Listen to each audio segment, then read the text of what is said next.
pensarlo, eso ya nunca. Quisiera verlos y conversarlo, eso que pensarlo, eso ya nunca. Encargo para mis hijos, sean siempre amantes de la verdad y la justicia.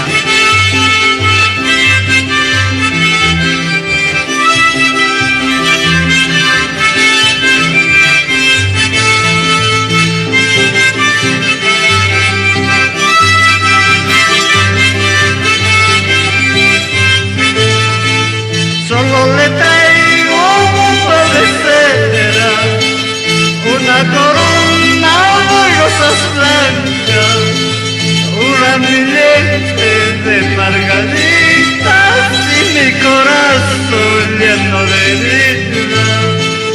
Un ramillete de margaritas y mi corazón hecho pedazos.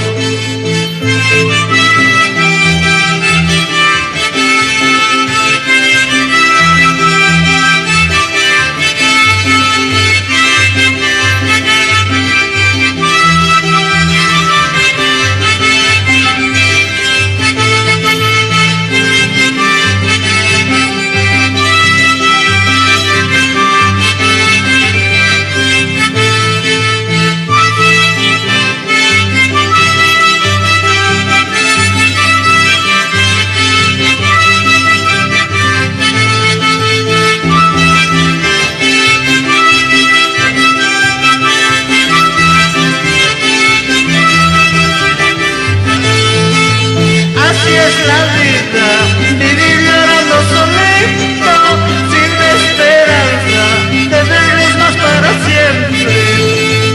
Así es la vida, vivir llorando solito, sin esperanza de verlos más para siempre. Así es la vida.